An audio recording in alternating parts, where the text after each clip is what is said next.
Good morning. मैं चंद्रशेखर आपका अपना यूट्यूब चैनल आसू ऑनलाइन क्लासेस में आपका हार्दिक स्वागत करता हूं।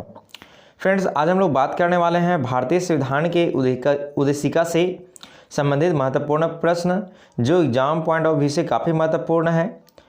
अगर आप इसका उद्देशिका का अगर आप थ्योरी क्लास देखना चाहते हैं तो वीडियो के डिस्क्रिप्शन में लिंक दिया हुआ है, आप वहां से इसका थ्योरी क्लास देख सकते हैं। तो चलिए आज का पहला प्रश्न शुरुआत करते हैं। पहला प्रश्न क्या है? संविधान में हमारे राष्ट्र का उल्लेख किस नाम से किया गया है? तो हमारा संविधान में राष्ट्र का किस नाम से उल्लेख किया गया है? तो आपका भारत अर्थात आपका इंडिया के नाम से उल्लेख किया गया है। चलिए नेक्स्ट प्रश्न हम लोग देखते हैं।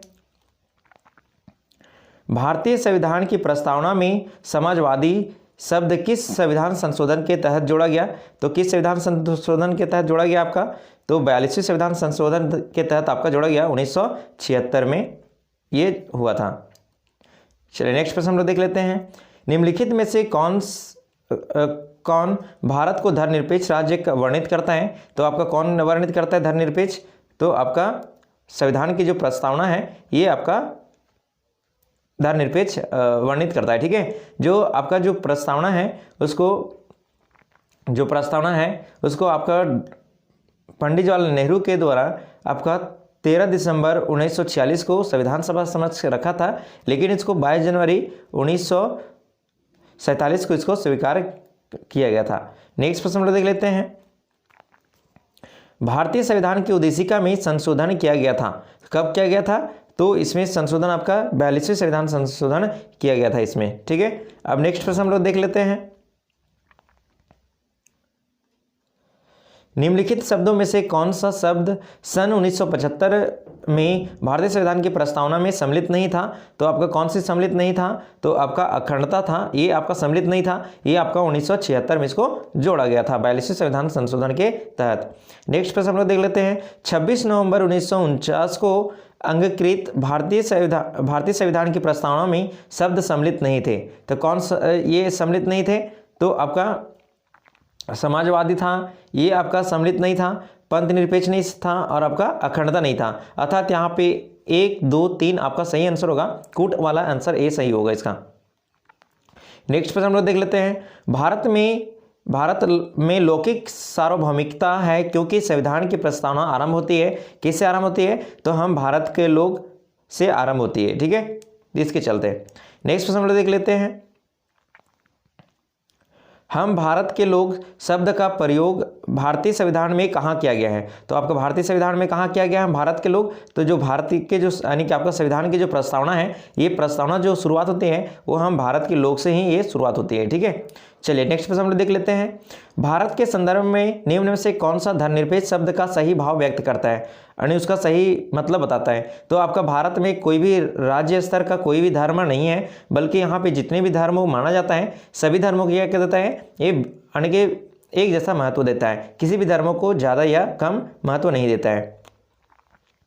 नेक्स्ट प्रश्न हम लोग देख लेते हैं। निम्नलिखित में से कौन सा शब्द भारत के संविधान की उद्देशिका में नहीं है? तो उद्देशिका में नहीं है कौन सा आपका? तो समाजवादी है, पंथ निरपेक्ष है, प्रभुत्व संपन्न है, आपका जो लोक कल्याण है, ये इसका वर्णन भारत के जो संविधान की प्रस्तावना है उसमें इसके बारे में जिक्र नहीं किया गया है। नेक्स्ट प्रश्न हम देख लेते हैं। भारतीय संविधान की प्रस्तावना में निम्नलिखित में से किस स्वतंत्रता का वर्णन नहीं किया गया है? तो किसका स्वतंत्रता का वर्णन किया गया है? नहीं किया गया है। तो आपका जो आर्थिक जो स्वतंत्रता है इसका वर्णन नहीं किया गया है। नेक्स्ट प्रश्न हम लोग देख लेते हैं। निम्नलिखित में से कौन भारतीय संविधान की प्रस्तावना में उल्लेखित नहीं है? तो आपका कौन सा उल्लेखित नहीं है? तो आपका 3 तरह के यानी कि प्रस्तावना में बताया गया है कि 3 प्रकार के न्याय दिया जाता है, सामाजिक न्याय, राजनीतिक न्याय और आपका धार्मिक न्याय, लेकिन वहाँ पे आपका आर्थिक न्याय के बारे में जिक्र नहीं किया गया है। तो इसका आंसर आपका आर्थिक न्याय होगा। नेक्स्ट पर हम लोग देख लेते हैं।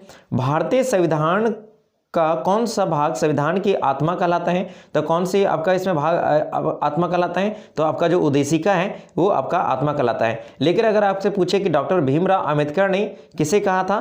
तो आपका संवैधानिक उपचार को, नेक्स्ट प्रश्न वही है आपका, डॉक्टर भीमराव अंबेडकर ने किसे संविधान की आत्मा या हृदय कहा था? तो किसे कहा था आपका? तो संवैधानिक उपचार को कहा था आपका हृदय या आत्मा। किसको? यानी आपका आर्टिकल 32 को।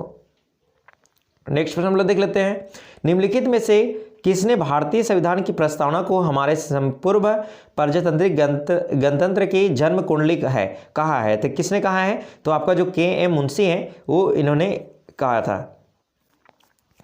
नेक्स्ट प्रश्न हम लोग देख लेते हैं, संविधान को एक पवित्र दस्तावेज कहा है? किसने कहा है पवित्र दस्तावेज? तो आपका जो डॉक्टर भीमराव अंबेडकर हैं इन्होंने कहा है कि संविधान क्या है, एक पवित्र दस्तावेज है। ये आपका एमपीपीसीएस में क्वेश्चन प्री में पूछा हुआ है 2015 में। चलिए नेक्स्ट प्रश्न हम लोग देख लेते हैं, निम्नलिखित में से किस वाद में उच्चतम न्यायालय ने धारणा प्रस्तुत की कि उद्देशिका संविधान का भाग है? तो उद्देशिका संविधान के भाग है, ये कब माना? तो ये आपका जो ये था बम्बई बनाम यूनियन ऑफ इंडिया के ये था, इसके तहत इसको भाग माना गया है। चलिए नेक्स्ट देख लेते हैं, निम्नलिखित विवादों में से किस में सर्वोच्च न्यायालय की प्रस्तावना को भारतीय संविधान की मौलिक संरचना का भाग स्वीकार किया गया है? तो केशवानंद भारती के मतलब इसके बातों को मतलब ये किया गया था,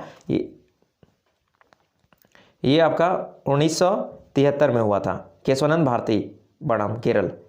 चलिए देख लेते हैं नेक्स्ट प्रश्न, भारतीय संविधान की उद्देशिका में कितने प्रकार के न्याय की व्यवस्था किया गया है? तो अभी जैसे हम लोग ऊपर प्रश्न देखे थे कि 3 प्रकार के यहाँ पे दिया गया है, ठीक है। नेक्स्ट प्रश्न हम लोग देख लेते हैं, भारतीय संविधान की उद्देशिका में अभी तक कितने बार संशोधन किया गया है? तो अभी तक कितना बार किया गया है? आपका 1 बार अभी तक उद्देशिका में संशोधन किया जा चुका है, और वो कब किया गया था? तो 42वें संविधान संशोधन 1976 में किया गया था। नेक्स्ट प्रश्न हम लोग देखते हैं, भारत एक गणतंत्र है, इसका अर्थ क्या है? तो यहाँ पे जो गणतंत्र इसलिए क्या आता है कि यहाँ पे जो पद है वो वंशोन्नत का शासन नहीं है, बल्कि यहाँ पे प्रत्येक यानी कि उनका कार्यकाल के बाद उनका चुनाव किया जाता है। यहाँ पे लोगों को ही सबसे ज्यादा माना गया है, यानी कि लोग ही सर्वोच्च होते हैं यहाँ पे। नेक्स्ट प्रश्न हम लोग देख लेते हैं, भारतीय संविधान की उद्देशिका में परिवर्तन किस संशोधन अधिनियम में किए गए? तो कब किया गया इसमें? तो 42वें संविधान संशोधन 1976 में आपका किया गया था। नेक्स्ट प्रश्न हम लोग देख लेते हैं, संविधान सभा के समक्ष किसने उद्देशिका प्रस्तुत किया था? तो संविधान सभा के समक्ष किसने उद्देशिका प्रस्तुत किया था? तो आपका जो पंडित जवाहरलाल नेहरू है ये प्रस्तुत किया था। कब किया था? तो आपका 13 दिसंबर 1946 को प्रस्तुत किया गया था, ठीक है। भारतीय संविधान के कब अंगीकृत किया गया? तो कब अंगीकृत किया गया था? तो आपका 26 नवंबर 1949 को अंगीकृत किया गया था, लेकिन लागू कब किया गया था? 26 जनवरी 1950 को लागू किया गया था।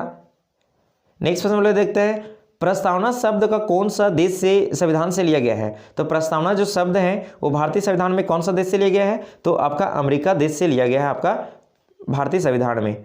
नेक्स्ट हम लोग देख लेते हैं, प्रस्तावना की भाषा को किस देश के संविधान से लिया गया है? तो प्रस्तावना की भाषा को किस देश से लिया गया है? तो आपका ऑस्ट्रेलिया के संविधान से लिया गया है भाषा, लेकिन अगर आपका शब्द अगर पूछे तो अमेरिका, ठीक है। स्वतंत्रता अगर पूछे तो फ्रांस के संविधान से लिया गया है। भारतीय संविधान की उद्देशिका को कुंजी कहा है, किसने कहा है? तो आपका जो अर्नेस्ट वार्कर महोदय हैं ये आपका कहे हैं कि जो भारतीय संविधान की जो उद्देशिका है उसको कुंजी कहा है। किसने? अर्नेस्ट वार्कर महोदय ने कहा है। और जब भारतीय संविधान जब लागू हुआ था तो उसमें 395 अनुच्छेद और आपका 8 अनुसूची और 22 भाग थे, ठीक है। ये आपका मूल संविधान के थे। और कब लागू किया गया था? तो 26 जनवरी 1950 को आपको लागू किया गया है। अगर मेरा वीडियो अगर अच्छा लगे तो आप मेरे चैनल को सब्सक्राइब करें और वीडियो को अपने दोस्तों के पास शेयर करें। तब तक के लिए bye bye and thank you.